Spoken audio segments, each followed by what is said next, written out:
Hello, friends. Welcome to another episode of the No Small Stories podcast. This episode, Shane and I will be talking to our fellow writer and author, Shawn L. Koch. Shawn has a new book, Unjudgeable, that is available now, and you can find the link in the description. Do enjoy this conversation we have with him about writing and creativity and how do you cater to the masses when you still want to create the things that you love. So I hope you enjoy this conversation that Shane and I have with author Shawn Koch.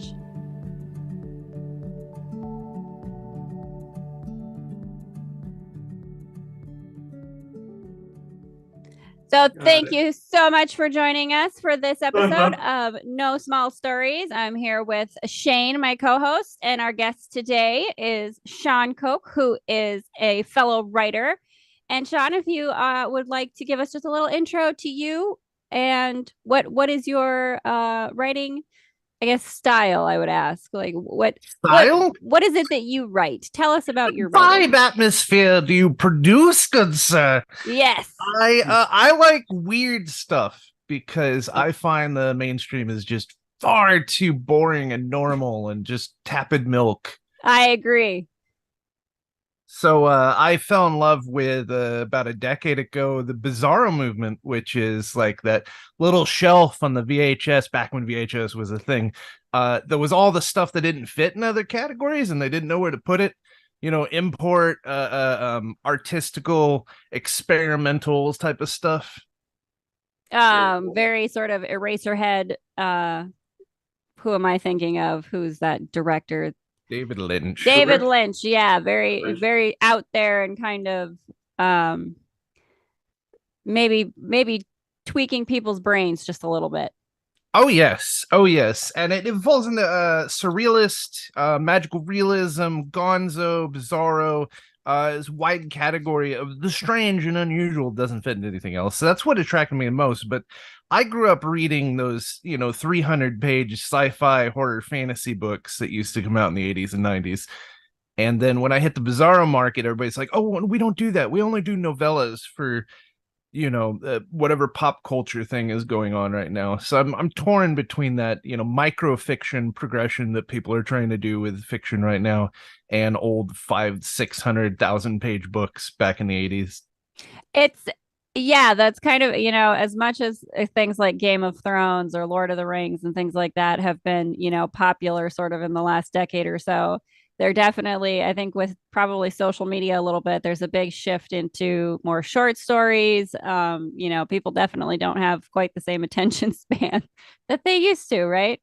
So, yeah, that is true. I mean, you don't necessarily have, don't always have quite the market for the longer novel type writing that used to be. Right.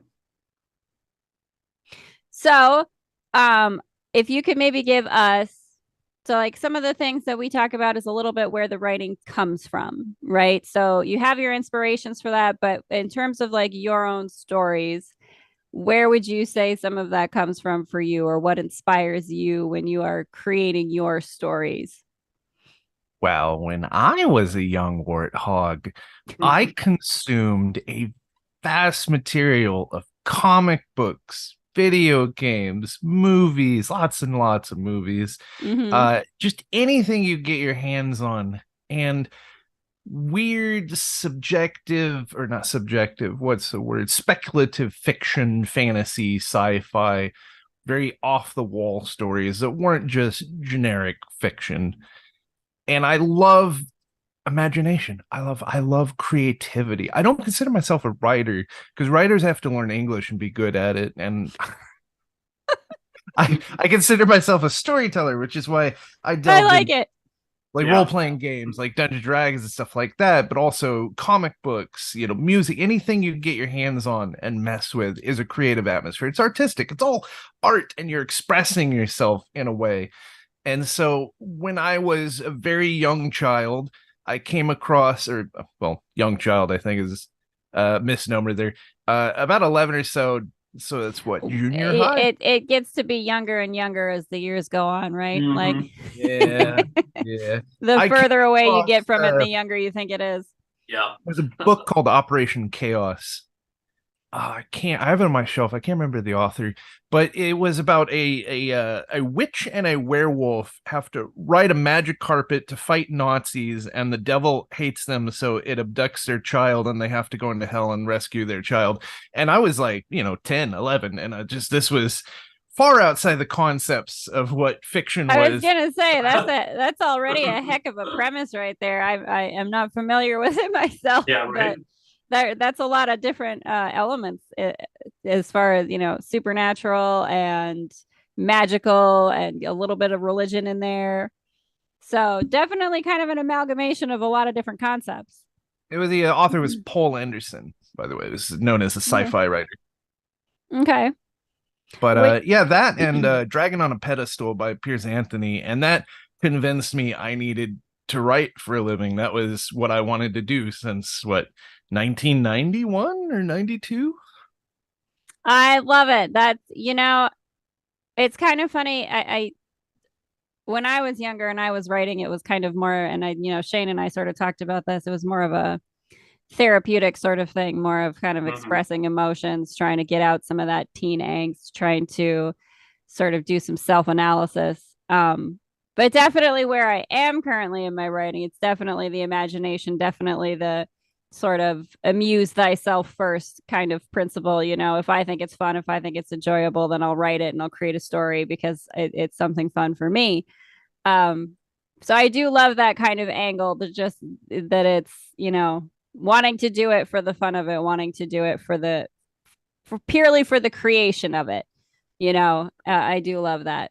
Do you find any of that to be therapeutic to you, though, in a sense? Do you find that self-expression as being something that is an outlet to some extent? Certainly. Oh, certainly. Because you got to understand, a lot of characters are really just reenacting your own traumas. You take all your baggage and you just pour it in the stories, and then they suffer it and you don't. And it's a relieving process. And you don't. And now, how much do you really believe in that part of it that you don't? If you just give it away to your characters.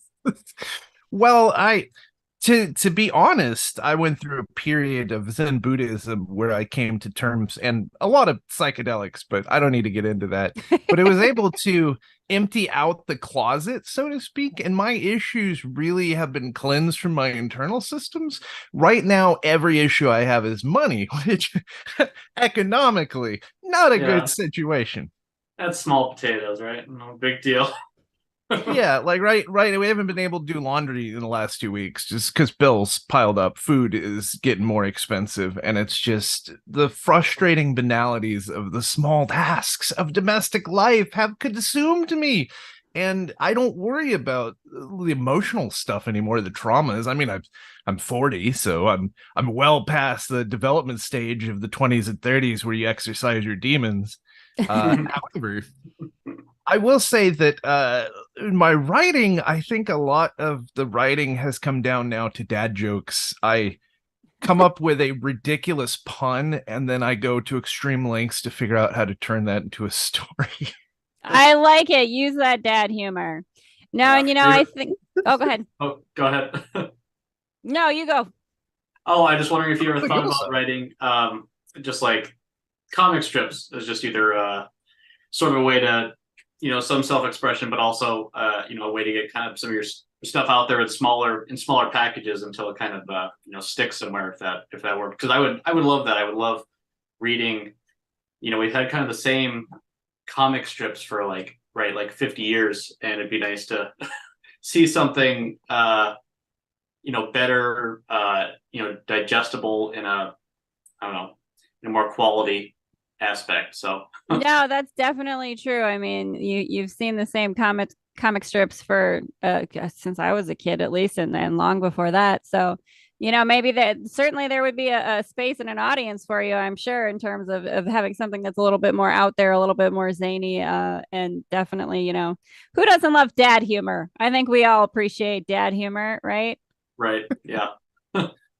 So in 2016, I got picked up by Eraserhead Press, which is a small group out of Portland, Oregon, and I put out a Bizarro novel called Crime of the Scene, which I don't want to get into the things going on at the time, the atmosphere, the politics, et cetera, but for some reason my book vanished and disappeared. They never gave me any money out of it. They never gave me any reason why the book vanished off the market.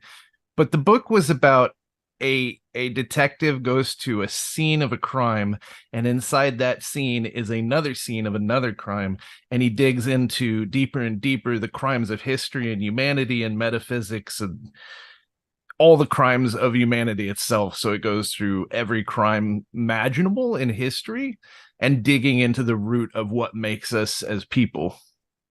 That's very interesting, kind of a exploration of human consciousness to a certain extent via true crime, or, well, not true crime necessarily, but, you know, that sort of that vein of that genre, I guess you would say. There was a lot of Terrence McKenna involved in writing that book. That's all right. So, you know, that is something that we certainly understand as writers, trying to get your stuff out there, trying to find a way to how do you get this whole creative life to be something you can do full time and still support yourself. And certainly that is a challenge I think that we're all facing. But I do think that, you know, this kind of conversation and having these conversations with other creatives, it is something that can be very helpful, very useful in terms of even just idea brainstorming. Like, you know, Shane having the idea of a comic strip sort of idea, and sort of how do you know, again, people's attention spans are different now than they used to be. And certainly I think that if there was a way for you to like put something like that together and maybe just have even a Patreon page where you just post you know, your comics, a couple of them a week, just little short things. I just, you know, I'm so in a space of trying to be positive in terms of like, there has to be a way. There's an audience out there for everyone, right? And certainly for the more sort of zany, out there kind of things, I think that there's more of an appetite for that now than maybe I want to believe. Yeah. Well, and talking to other artists too, it's nice to have this conversation of what you know, what we feel as artists that we need in, you know, in our lives, and what's what other people need and what's lacking, you know, maybe even in society is kind of nice to have that conversation. So I guess that's a question too, Shawn. So yeah, I mean, just in your writing, I mean, I think all writers a little bit have something where it's like, okay, I'm adding to the, you know, the collection, the atmosphere of everything, right? And we talk about saturation and how, you know, sometimes bad it is, sometimes how great it is, right? You can find everything and everything is available, but right, it makes it a bit overwhelming. So when you bring something to the table, you always kind of want it to be, okay, something, all right, I'm giving back something. We kind of talked about that in the last podcast, where it's like you bring something at least new or valuable, at least whether it's in your life or somebody else's, that could be relatable. So I guess that's a question. It's like, what do you think people need to read? Like, you know, and how it relates to what you write, or how it relates to the stories that you make? That's a good, fine question. Analysis paralysis has completely destabilized, because the market of available things digitally means that there's too much to choose from. So you look for stuff that is not just the same thing being repeated over and over again, stuff that's unique or flavorful or atmosphere, or comes along with an artist's touch that makes it something that other people are not doing. Most of the big names, especially in film, are people who have a very specific visual style that sells the story to people. Mm-hmm. I don't know what I would consider my touch is usually a combination of horror and comedy. Mm-hmm. And so I mix up things like, no, I don't want to say highbrow. Highbrow is horrible to use as a word. David Foster Wallace type books, where it's just massive tomes of these giant stories, but then toned down to, you know, like B films and splatter stuff, and very sensationalized sort of not grindhouse, was this exploitation films of the 70s, mixing these different parts of Coulter media together in this what's it called when you mix a bunch of collage? Yeah.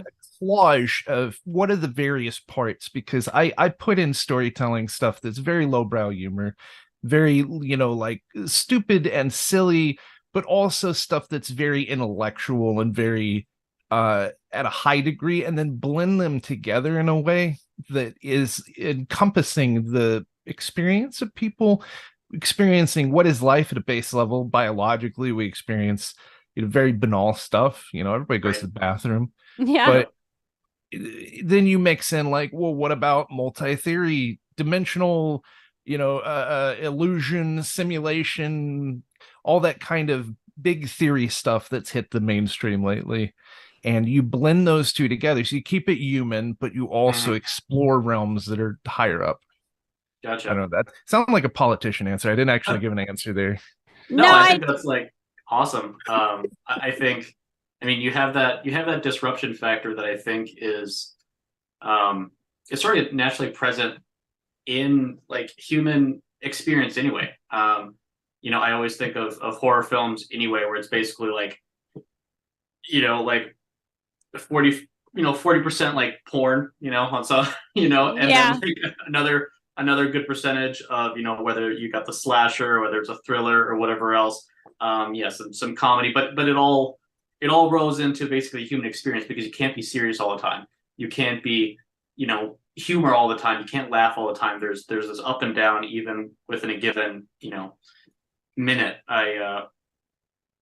One of the books I recently read a couple months ago was All Quiet on the Western Front, and that's about World War I. And fantastic. That is one of my favorite books. Yep. Yeah. And it's so it's a similar experience where it's it's essentially, okay, these dudes are at war, so you have the overarching what what good is war, and why people are fighting it in the first place and all this stuff, right? But then you have actually the people that are doing the fighting, the soldiers, whatever, and they've got to go back to the front line in like 5 minutes, right? But they all are at the latrine, like taking a shit, like trying to like figure out how to like connect to each other and sort of like calm down, like before they have to go back out into the shit, into the realness. Like, they're trying to find their humanity for like a split second before they have to go and like murder somebody else, and it's just it's a crazy experiment, and trying to dig into all of that is a very cool thing you're doing. So I do like that too, the idea of incorporating ideas of the multiverse. Obviously, that's something that I do in my writing. I know that you've listened to my podcast, and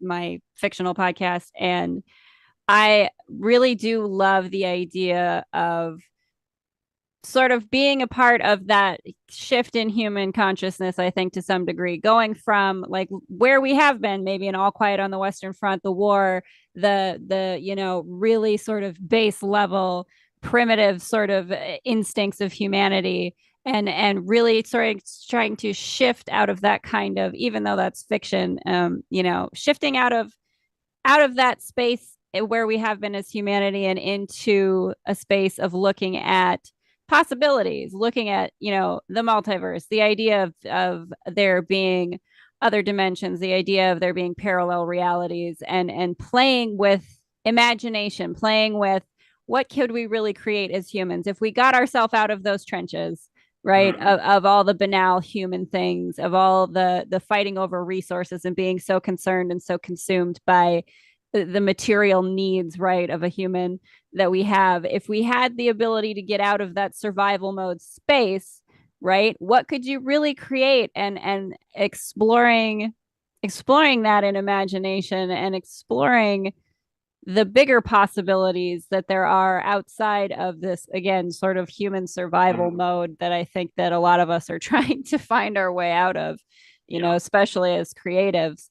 But I do think that is something really great to offer in terms of, again, like Shane said, adding value. And that's something that I do think does add value as a creative, as a writer. It's something that you offer up as perspective, as, okay, fine, here's horror, and here's this, kind of element of human experience of the fearful nature that we as humans are kind of ingrained and encouched in fear, right? but then here's maybe something that's a little bit more fun. Here's something comedic. Here's some relief in that space that can be added, and can you use that relief as a bridge into, again, these other more broad sort of expansive ideas. So I do love that. I think that that's really great. As a fellow writer and creative, I do love exploring that space. Yeah, I just talked with a friend the other day, and I told him he's a big horror film guy, loves them, and so we just kind of got started talking on some of the recent horror films that we liked, and had some disagreements or whatever else. It's hard for me to like find a good like scary movie nowadays. I'm always mining all the streaming services, and I'm almost always disappointed. So, but we were talking about the first time that I realized soundtrack dissonance was with a movie that I saw probably about 6 months ago. And I'm like, this is deliberate, right? This is a deliberate effect that is going on right now. This is happy music during a very violent or, disturbing scene. I'm like, okay, this has to be done on purpose. What is this called? And so I, researched it. And yeah, it's a similar thing. It's coupling all these different emotions because you don't have them in a vacuum, right? You have them, one thing triggers another, right? And I don't know, just enveloping all of that is a super cool idea. I did have a question for you, Shawn, too. When it comes to, I grew up with siblings that read Lord of the Rings, that read these kind of big epics, these big books, long works of fantasy and fiction and sci-fi too. But I've noticed that a lot of people sometimes, because they are so used to being grounded in sort of a realistic background or setting, whether that's history or not, but like a physical place, a real place that they can ground the story.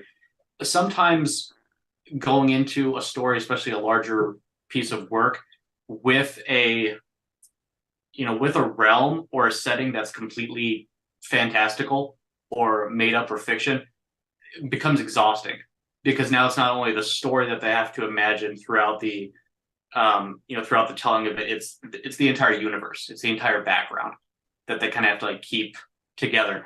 So for those people that are obviously wanting to broaden their expanse in reading, but do feel intimidated or do feel like exhausted sometimes by these types of stories, what's something that they could kind of dip in or maybe try to keep in mind as they're kind of getting into that stuff? Because I think that's part of it, right? It's also, while we're conceding that people need to read these kind of stories or whatever else, right, we also have to decide to sort of give them kind of a helpline as well to pull them in, because some aren't going to be ready for it.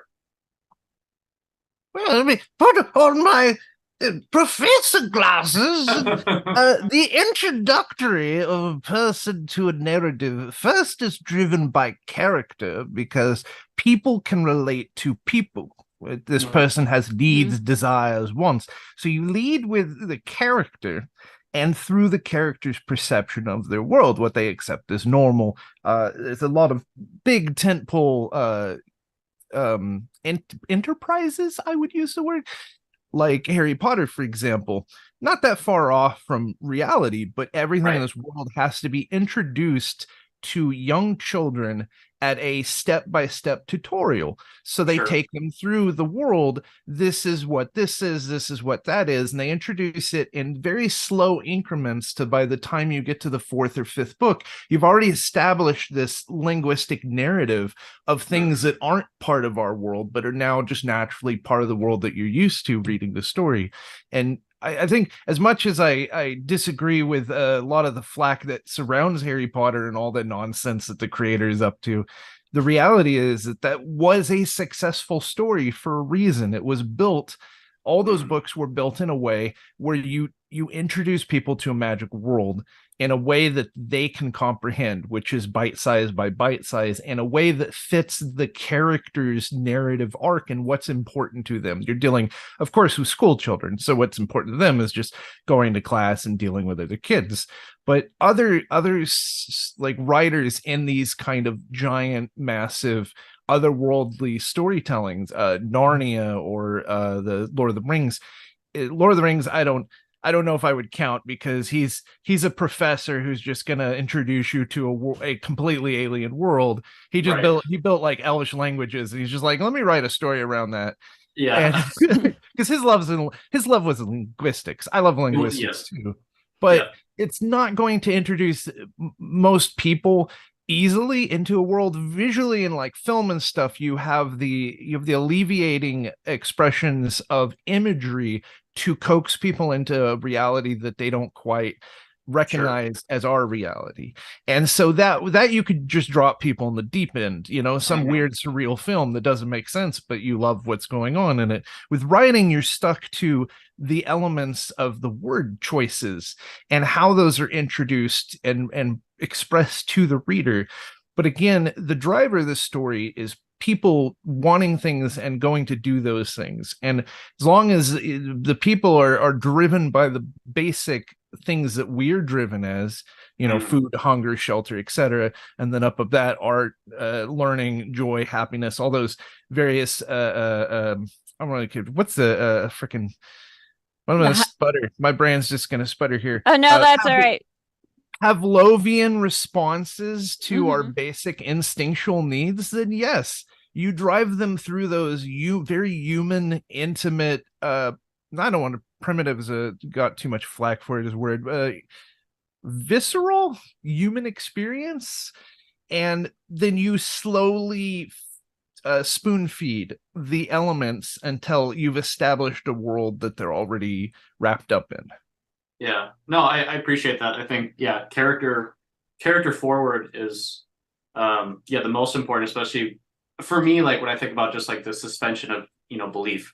Right. Whenever you read a book, right, you're okay. So I'm dedicating myself to like whatever's in this book, this world, whatever. I'm suspending all the outside to dedicate, whatever this book is about. But, and Harry Potter, granted, was probably, tailored and put more forward for, kids and teens and whatever. And I have to, I guess I just have to acknowledge that some books, either being adult or otherwise, are not going to make it easy for me. You're not going to make it easy for the reader. Sometimes I think of like 𝓵𝓪𝓭𝓪, and while I love his stories and his writing is cool, when I start each book, I'm trying to make connections and associations to like outside of the book. And like a lot of times I'm just like, okay, I can't. I just have to like follow like what's in the book and just try to like parcel it together, within that. And that's a good way to look at it, though, is just kind of follow the character, getting in touch with the character and knowing what the character needs and where they're going, and the rest will kind of fall into place. Or, setting it's great, but it is secondary, right, to really what the character is doing in the story. Anyway, you can still get a bulk, value and quality out of the story if you just follow the character, even if you don't even know what the setting is. So next month, I am tracked to release my next book. Problem is, I don't have any real community or base or following. I don't know how to sell. I don't know how to advertise. So it's, trying to get some sort of success out of the work. But the work is called Unjudgeable. And it takes place, it doesn't state a time, but theoretically about the year 3000, after the final war has destroyed the planet. And the only remaining civilization is Walled Streets, which is the Walmart family takes everybody in and makes them basically serfs in a sort of, not serfdom, feudal sort of servitude, where the masses serve the rich people floating in their little sky yachts above the city.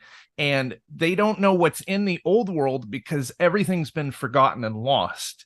So they take a group of archaeologists, although they're not called archaeologists, they're called fanthropologists because they're fanboy anthropologists, and they send them across the ocean into the remains of the old world to look for remnants that will tell them the history of what happened that caused the final war. So they're going on this voyage to what they believe was the Kardashian Empire's embassy, called the Kmart, where the Kardashians took over and served all their products to people. And they have to travel through the wasteland with these tracking guides, that goes through the territory of the tribal primitive cults of the Juggalos, whose carnival of mad clowns throwing hatchets and going whoop whoop chases them. I love this already. Just the number of pop culture things that you have been able to incorporate into the, the very real sort of hierarchy that we experience currently economically. It's built on misunderstanding. Everything is like anybody, one of us would go, no, that's wrong. Like what? Like they find ramen and they're like, oh, early primitive cultures built their trade off of trading ramen to each other. They built their houses out of it. That's how they censored in the masses and turned them into servitude. Is they ate ramen packets, and then. So they go through that. They go through a territory of the furries, which are the descendants of people who worship the furry culture and now just live in their fursuits and like stitch talons into their hands. It's horrible. And it's brutal and it's gory and it's nasty. And they get to they're led and saved by, at some point, the magic or technology had released television into reality, and a famous television judge walks out and is basically Clint Eastwood. She's got a doily around her neck, and she's like, don't pee on my leg and call it raining. And yeah, I can't say the name for legal reasons, but the lady in black robes with her 2 pistols shows up and murders everything, and then has speed loaders on her belt and is smoking a fat cigar. And she's like, oh, fine, I'll lead you stupid kids across the wasteland. So she takes them to Kmart, where they find the most complicated pun joke I've ever created, in which the Nazi offshoot goes into the Anasazi and the Anazi and becomes the Nazis, and are basically a feminist cult of spider children who, by the time they turn and hit puberty, all these girls just basically turn into spiders and like mandibles break through their skin. And I love it. This is wild. This is listen, you need to have a following, because someone would absolutely make this into like the most insane animated Rick and Morty movie. Yeah, right. It would be fantastic. So then that leads them. So the Kmart is run by those people, and they find magazines, and they're like, US People, Time, all those like the trashy garbage stuff you find on the grocery store stands. Yeah. And these anthropologists are like, oh, these are classic relics of the historians who tell us about the great Bieber and his believer cult of, and there's believer nuns show up, and they have crucifix chainsaws with like Justin Bieber crucified on them, and they're going baby baby baby oh as they slash through people with their giant chainsaws. I can see this film happening already. Right? I love this. Yeah. It's fantastic. It's very much in tune with the 90s like action adventure, like Escape from New York sort of. You have to travel through a dangerous place, and there's like over the top violence and action, and the heroes make it out the other side. But it is an absurdly, I don't want to say splatterpunk, because it's not grotesque in the descriptions of how it attaches to the blood and gore and visceral remnants of what goes on. But it is definitely an adult book. It is definitely absurd, and it misunderstands everything about our culture, because I think that when we are gone 1,000 years from now, what is seen is going to be viewed in a very different way than we know it by whatever culture discovers it. Right. That's very true. And it's kind of interesting to think a little bit about, okay, how do we as current society look upon our own archaeology and the things that we've done up, looking at, even, the pyramids in Egypt, for example, how outrageously are we misinterpreting things? And isn't it interesting? I do love this idea, because obviously these people that you have going through this story very much believe that they are correct in their interpretations, right? Because everything is from their own personal frame of reference, and they think that that's enough to extrapolate and get a correct sense of what they're looking at. And as we are the ones, currently who know what Newsweek is, who know who the Kardashians are, and who have an understanding of it, it seems outrageous and ridiculous. But doesn't that open up your mind a little bit again, in the sense of adding value to society through your writing, and even as outrageous as it might be, doesn't that give you such a open your mind to the idea that, well, we might be just as outrageously wrong about our own human past and our own human history that we look at through the lens of archaeology, through the lens of what, these theories that these scientists give us. Could we potentially be, grossly inaccurate about what it is that we're looking at, and in terms of how those people did actually view their own reality in terms of what it actually meant to them? Like, that's a fascinating idea to me. I really love it. That's what we don't understand about like Greeks, is that they lived that wasn't mythology to them. They saw that as everyday life. But I took a college course in anthropology and fell in love with it, linguistical anthropology specifically. But the idea of how we view the past and how we understand cultures is a fascinating concept. And for about a decade, I worked in television, and I was bombarded by ads and pop culture and behind the scenes TV and lots of a specific television judges show. Oh, really? Very interesting. And I think that we've talked about that a little bit before, Shawn, you and I, the idea of, like you said, it's called programming for a reason with TV, and things are made to be, those jingles are made to be catchy and stick in your head. It's made to be something that is ingrained in you. And I think, as Blues Traveler said, the hook brings you back. That's absolutely correct. Yes. And it's what is that?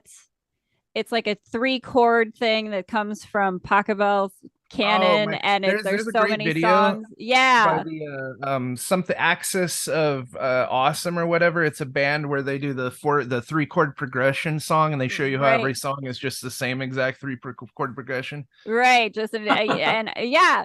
But I do, again, it's as much as I understand that what they're doing is showing like sort of the lack of creativity in the way that things sort of follow that same progression, I like to look at it as, well, isn't that kind of amazing, the way that humans can take something that is one thing and extrapolate it out into so many different things and be so creative in the way that they change it just enough to make it something their own and make it something different, right? And again, from the perspective of us as artists, like, that has to be something that is a little bit of a glimmer of hope, I guess you would say, that as much as anything that you might write about, as much as anything that you do may have a similar flavor to this, that, or the other thing, you talk about saturations of the market, as much as that might be something that is true, there is also that element of, even if we all have the same base 3 chords, you can make so much from it that can be so uniquely yours, that can so uniquely touch other people and reach other people and build an audience, and that there is that space for you, whatever is your particular flavor. There is an audience out there for you. There has to be, right? And so I do love that kind of, say what? One can hope. Yeah. No, I do. I do believe that. I do. I mean, listen, there's billions of people on this planet. There's no possible way that there's not at least a few thousand, 100,000 really, that would be interested in your work and interested in what you do, and find a chord that they can resonate with in what you do. One of 3 chords, at least. Yeah, absolutely. In a very specific progression. Yeah. I love it. The tools long ago discovered of what impacts people the most. What's I call the lizard reptilian brain, is that there are things in storytelling and things in music and stuff that are very impactful to people. And Hollywood well knows how to use those tools to draw people in. I mean, they are just pumping out endless stuff to hit their quotas or the budgets, and I think the whole Hollywood scheme's a money laundering scam. But the point is that they're using these proven techniques that psychologists have developed in labs, that people have tested over years, but they're not telling interesting stories with them, because at the heart you still have to approach what is the human condition, why we do certain things, the things we want, and tell those stories. But they're on this like my publisher, by the way, is he was one of those Occupy Vegas guys, So he's just, like, oh, it's the capitalist system and we need to be down with get rid of the bourgeois, and we need to bring anarchy to the masses. And like when we produce the book and we're going to sell it, I'm like, well, we have to do advertising. We have to get this out there. We have to get people interested in the product, because all you need is like 1 million people to give you $1 and you're a millionaire. That's all we need. Exposure. We need to hit the markets. And he's like, no, it needs to be like those avant-garde underground things. We just release it, hope people find it, and only the cool kids will find it. And I'm like, that's not a business strategy. No. You're burying my book before it gets out there. Yeah.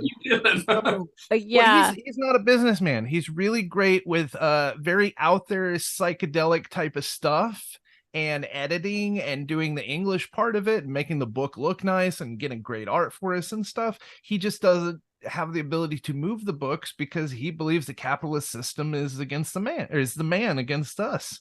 I think like it's kind of one of those things, though. You kind of have to draw the elements that you need. So if he's helpful in actually getting the book created itself, then good deal, and continue to allow whatever opportunities come to find a way to get it out there. I do like that concept. We'll do our best for you. I mean, we're going to put the podcast out, and we'll absolutely share all your links where you have so do send that all to me, your Amazon links and all that, so that we can share where your book's going to be posted and where people can get it. Definitely part of what we want to do in terms of adding value to this creative community is to be able to help people have an outlet to get your information out there somehow, some way. But I do really love going back to what you were saying about Hollywood and how there is a very specific formula. And it is based on psychology. It is based on what does work. As much as I think that is true. And it kind of to tie in, Shane and I had a conversation about AI and ChatGPT. At some point, the algorithm doesn't function enough. At some point, the proven formula that you continuously use over and over is not enough for an audience. It's not enough for people anymore. And I do think that is a space that we're in right now, that people are looking for something more genuine, something with more human passion and feeling and creativity put into it. That is an element that is missing to a great degree from the mainstream entertainment that we have. And so as much as, sure, you might be avant-garde, you might be something that previously would have been considered the things that you might find underground and only so many people would know about. I do think, again, that there is such a space now where people are looking for that. People are seeking that out because they are tired of the algorithm. They are tired of being told what they're supposed to like, and they're tired of being told that, this is the film formula and the characters you're supposed to like, and this is who you're supposed to root for or what have you.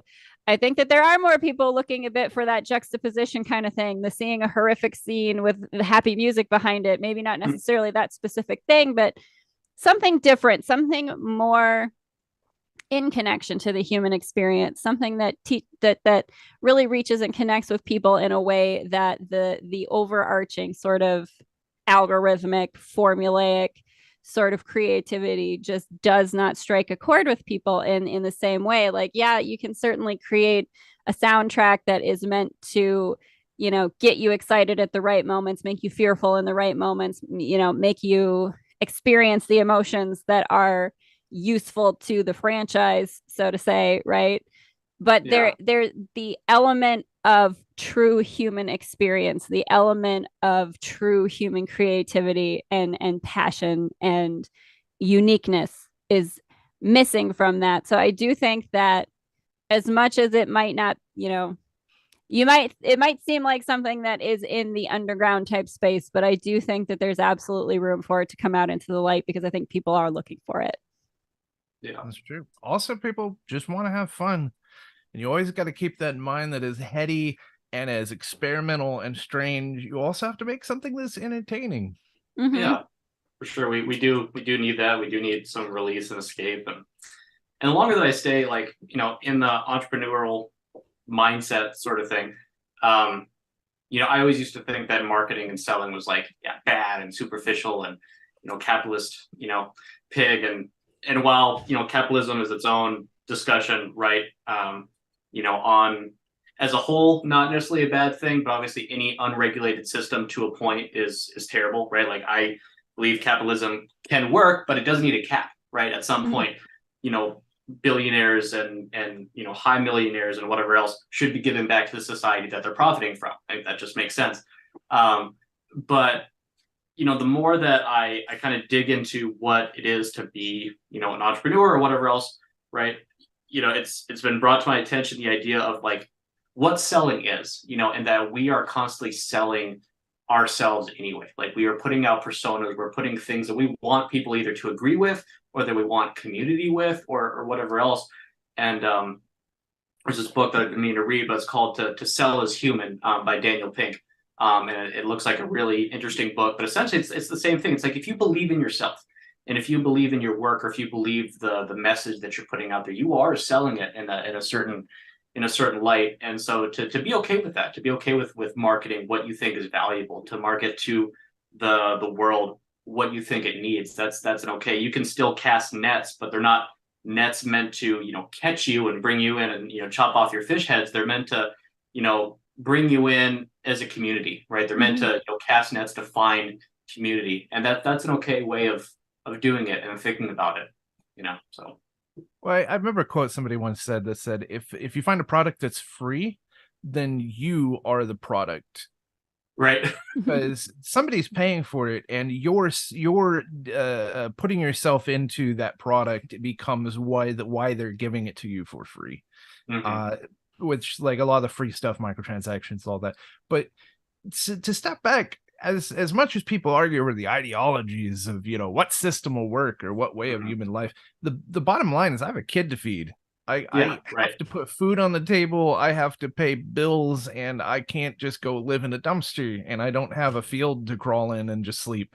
So I want enough to be able to just seclude myself away from the crazy society that has taken over this world and just have a nice little farm or something with some trees to just sit down and write all day. And that's, if I have to go whatever, sell this product or write whatever is trending on yada yada, I have to do what I have to do to for my own survival, because I don't I have a problem with just making sure like clothes, food, basic things that people take for granted. And I'm not part of that system that is selling people on new startups or IPs or whatever. Coastal city with their giant skyscrapers, nobody living in them, and the streets just filled with homeless tents and trash bags and stuff. And I don't want any. That's why I moved out here for the first reason, is because like out where I'm living currently, I drive by cornfields, and that is not something that I experienced on the coastal city. There, you don't have cornfields out there. You don't just find a field of cows randomly next to suburbia. And I don't like the ideological arguments, because people spend so much time tearing each other apart over these hypothetical fantasy concepts of reality, when the base level is that you have to eat and sleep and deal with a very physical reality. And right now the economy is not very good for all that, but all I need to be happy and to sell books is just a quiet place to write and spend time with my family. And I'm not asking for a mansion. I don't want a yacht or anything. I just wish I could get enough people to enjoy the stupid stuff I write. Go ahead. Oh, no. I mean, I was just going to say that, I think that we're all kind of in that space, whether you're a creative, a writer, an entrepreneur, an artist, that we're all just looking for the freedom to do the things that we love to do. Not necessarily for the sake of the Ferrari and the mansion and the Kardashian lifestyle and what that looks like, but for the sake of having the space to express yourself regularly, to live in your highest joy regularly, and not have to spend so much of your time, giving your 40 hours a week away to someone who is in exchange for such a very, limited ability to support yourself. And so I do think that, again, that's kind of part of what we want to do with this podcast, is to try to create a space, a community where people can have an opportunity to be found, to, meet the people they're supposed to meet, find the audience they're supposed to find. Because I am someone who does absolutely believe that whatever it is that you have to create you would not have the desire to create it if there was not someone out there who needed to receive it. You know, right.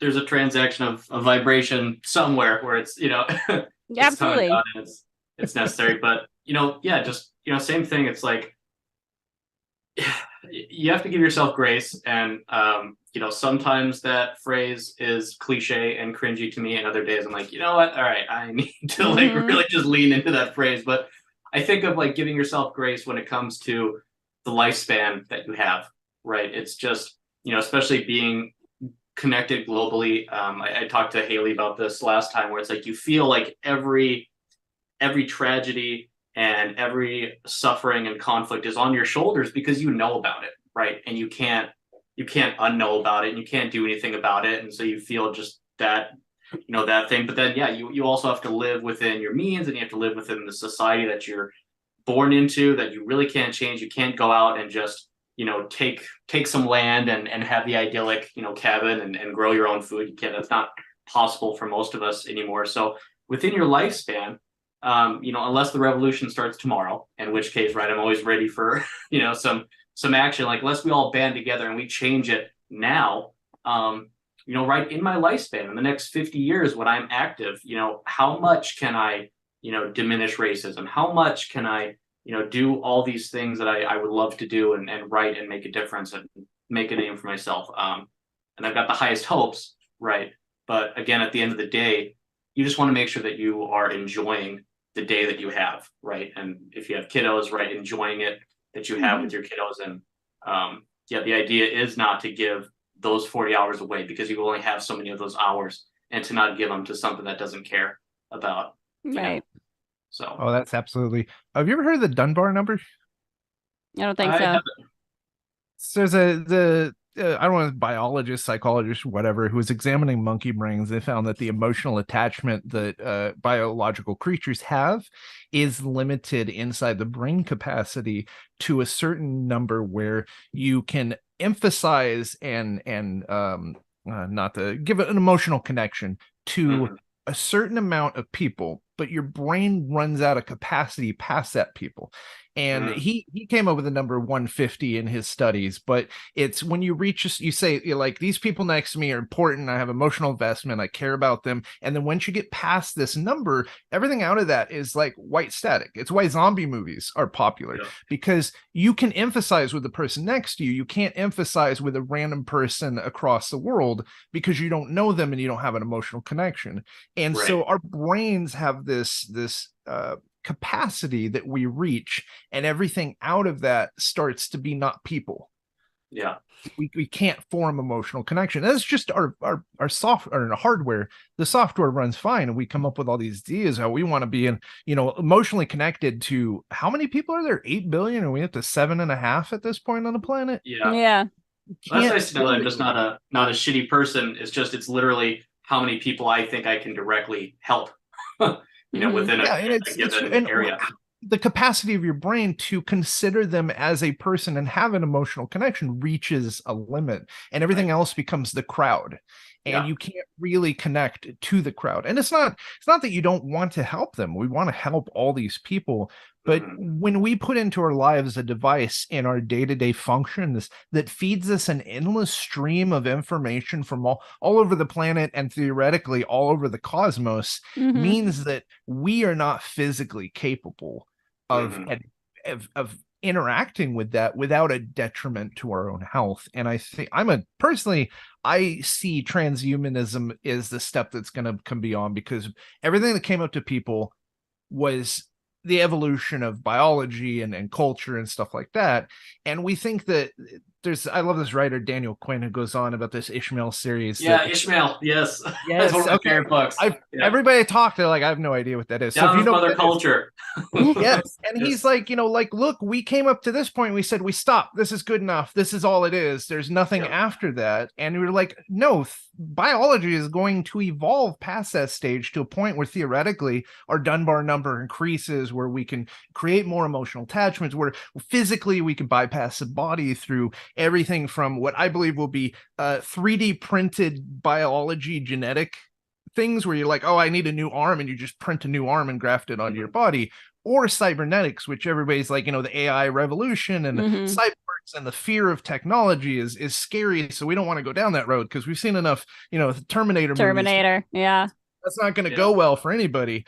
But that step is going to be coming to us whether we want it or not, whether it's a biological mutation sort of thing where we develop psychic children with 6 arms, or whether it's we digitize our I have a pitch for a book. I'm sorry to like rant on because go ahead. Got me woke on a Sunday. I was sleepy at first. I have a book I want to put out called Daniel Was a Rental, about everybody lives inside of a server. They're all digital people and they rent these bodies and they go into them and then they go out into the physical world, and it's going to be like one of those buddy comedies adventures where they get lost in the woods sort of thing, and they like 6 friends hop into a body and they take it into the physical world and they get lost in like hillbilly land. Oh Lord, that'll be interesting. But yes, that concept that we can preserve our minds into digital structures it may inevitably come, and society may diverge to the biological mutant people and the people who have all put themselves into, artificial intelligence. Go ahead. No, okay, all right, we'll go quick. All right, I'm just glad, Shawn, that you brought up Ishmael. I was going to bring it up earlier if you didn't. For anybody out there, Ishmael by Daniel Quinn. It was one of the books that really like opened me up to thinking about stuff differently and mother culture in the way that we do. And I think, especially now, just with the planet so much in disarray and all these things, we are starting to think outside of our own species, which is like super important at this phase of the game. So I'll just give you kind of a little click into it. It just so he talks about the jellyfish. So if you would talk to a jellyfish would think that the world started with the jellyfish because that's its own like group and species, right? So just like we think as humans, like the world started with us, like the world is all about us and made for us and whatever else, so we have dominion. That's what every species thinks, right? But we've gotten to a point where as humans, like it's like now we should be evolved enough and progressed enough to know better, and that we should help all these other things like get to the same level eventually, right? Is really that kind of the idea of the book. But it talks about mother culture and all the things that we're programmed with in our own mythology that we don't even think about half the time that we believe. And so anyway, if you haven't yet, read that book. It's just sort of a segue into like all these different conversations. So for viewers, I want to give a shout out to that real quick. The second book of the series, Story of B, has an appendix in the back, was a lecture that the character gives earlier in the book called The Boiling Frog. And you could read by Daniel Quinn's Boiling Frog lecture is online, and I suggest people read it. And he measures the time of development and the doubling of population, and it halves. It's like 1,000,000 years, we double our population. 500,000 years, we double our population. Then it's like 100 years, we double our population. Yep. And it's a very fascinating read into the structures that we take for granted, like the constructs of war, which is politics, or having kings or leaders, or having specialized castes of bakers and bread makers and stuff, and then into the structures of war, the structures of crime, the idea that people need to be housed up in asylums, the idea of crime and stuff like that is very different now than it was 1,000, 2,000, 3,000, 5,000, 10,000 years ago. And he charts the doubling of population and the different expressions of society reacting to overpopulation areas, which is drugs, crime, escapism, religion, the idea that something will magically save us one day. It's a very fascinating read. I suggest everybody read. Very cool. I do like this. Sorry, there's a lot of things going on in my head now just in this conversation. But I do think everything and again, I'm not going to try to be that person who veers into toxic positivity necessarily, but I do think that in the sense of any of those different possibilities, right? Whether you're looking at, humans overpopulating the planet and polluting to the point that we destroy our planet, or getting into that sort of digital consciousness sort of situation, storing your mind or what have you, whatever is whatever you give your attention to is what is going to develop in your reality, right? The things that you give your attention to is what builds what is your reality, essentially. And so I do think that when it comes to all those different concepts, and I think a lot of people go into the fearful, right? Again, as humans, we tend to be very encouched in fear. Yeah. In the doomsday kind of aspect, and trying, I think that we overthink it a lot. Yeah. And if you kind of you have to sort of have a little bit of a trust in nature, I guess, essentially, that, you know, yes, a jellyfish is going to think that the world came from jellyfish, but the jellyfish still operates within its own ecosystem, and that balances itself, right? And within humanity, as much as we continue to find ways to increase our population and sort of increase our longevity and our you know, capacities to continue to exist in this physical realm, right? There is always an element of nature balancing itself, right? And I think that we do very much overthink things, and we get so caught up in, we have to fix this, that, or the other, you know, pollution or whatever the global circumstance is. And really, I think what happens is, like, we get so caught up in the noise of what the issues are, right? This is a problem, this is a problem, this is a problem, this is going to end humanity, this is going to destroy our planet, this is going to, it's war, it's pollution, it's whatever it is. I think that is, again, why people are so looking outside of the mainstream anymore, because it has become so much noise. If you could cut through that noise, someone out there has a brilliant idea for solving all of the problems that are. Someone out, because that is the balance of nature, and we as humans, as the conscious, self-reflective beings that we are, no, you know, like, we have the capacity to see these problems outside of just the survival mode that the animal kingdom sees them as. We also have the capacity to come up with solutions. Somewhere out there is someone who knows how to build a machine that would offer up free energy, so that we don't have to be continuously paying energy bills, so that we could be more free in our everyday lives to follow our highest passions. Somewhere out there is someone who has an idea for a biofuel so that we're not polluting. You know, there's how many different, you know, startups all over the world that are finding ways to reuse the trash from the oceans to create building materials, you know, new roofing materials, new, you know, finding ways to use the things that we are considering to be clogging up our dumps or the oceans or whatever, and repurpose them into something that can be useful. You know, it's like, if we would allow ourselves outside of the noise, we would find those voices and those people who have genuine solutions to these problems that are probably a lot more simple and a lot more implementable than we might recognize, because we're so focused on the noise instead of being focused on, no, but there are so many people out there who have these brilliant ideas, you know. And again, just kind of coming back to that, in the realm, that's in the realm of functionality, in the realm of sort of the material world of you know, the everyday survival mode kind of things. But I think that there is a parallel to that in the world of creativity that is trying to get through the noise of all the things you're told are supposed to entertain you, or the formula you're supposed to be attached to, right? Into, no, find that thing that you resonate with and connect with. And so, you know, again, not trying to be toxic positivity over here, but there has to be an audience for you. There has to be a way for anything that you're doing, for any, whatever you're creating is, whether it's writing or music or art or an entrepreneurial business.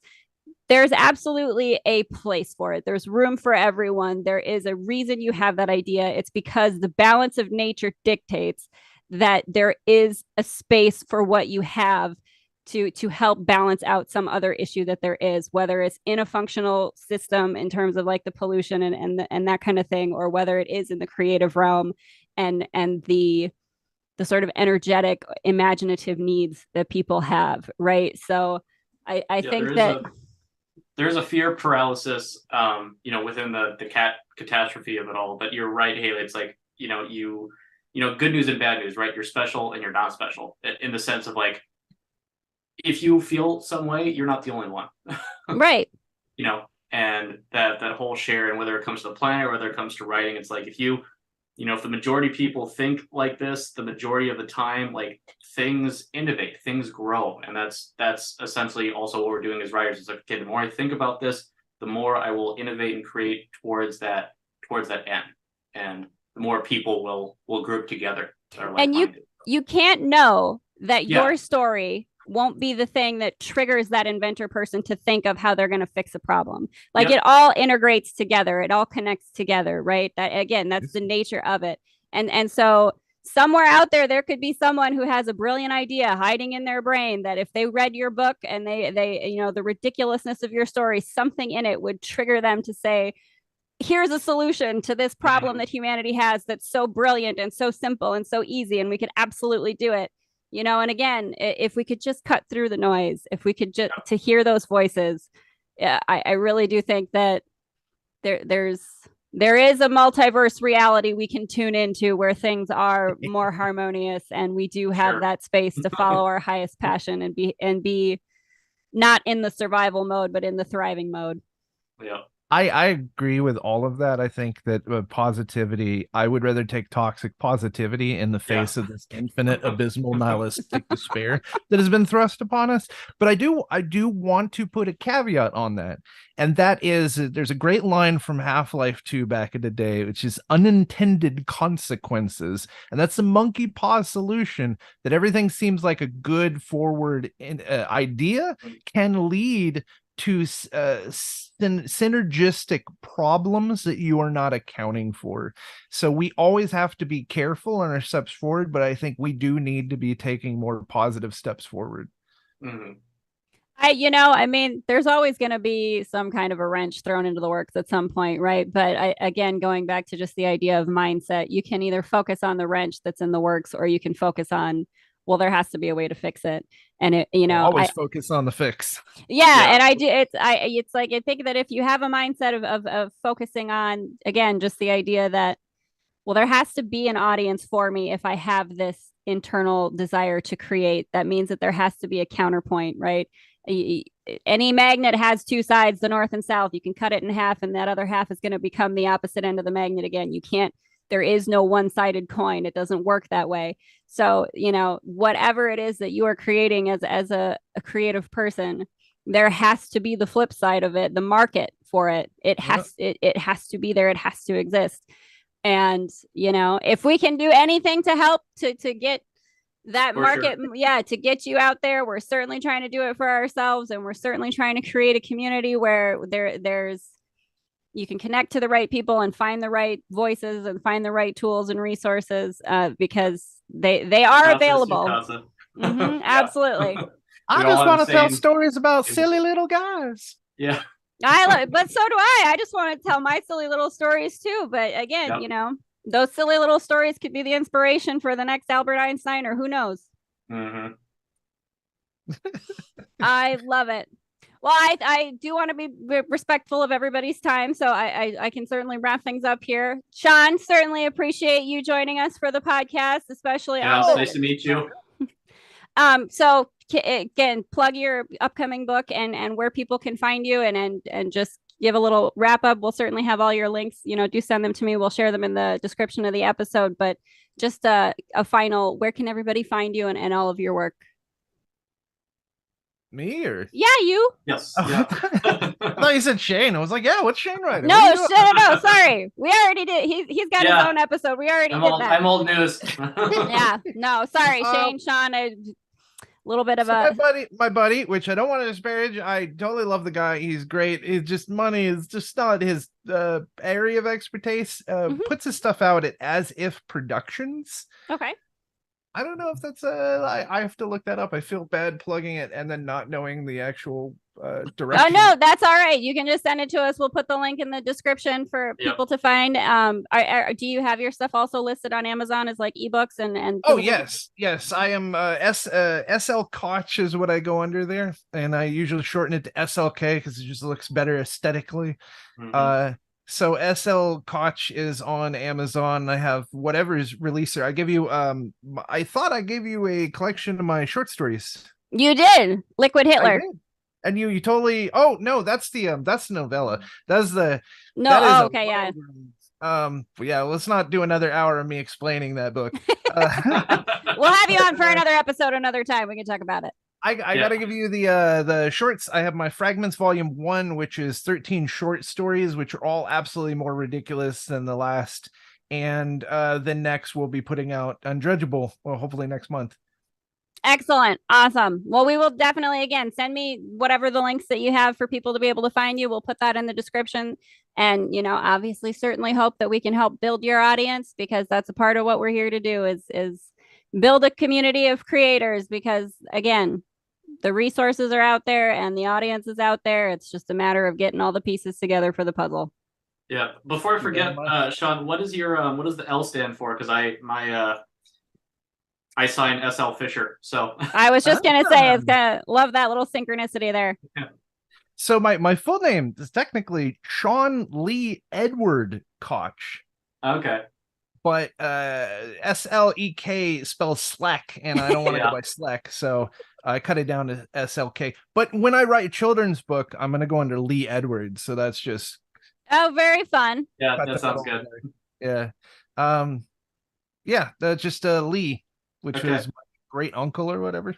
Okay, gotcha. Mine's Lawrence, so I love it.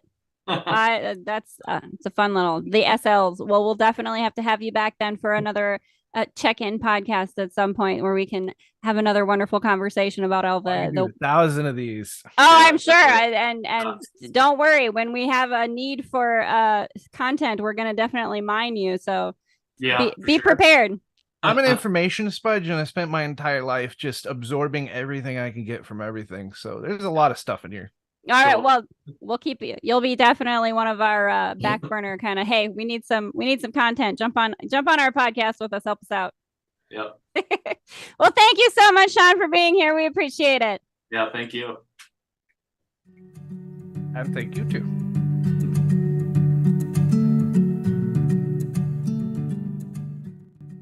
Hi, friends. Thank you so much for joining us for that conversation with our fellow author, Shawn Koch. Again, he's got a new book out, Unjudgeable. We do have the links in the description for his books that he has available.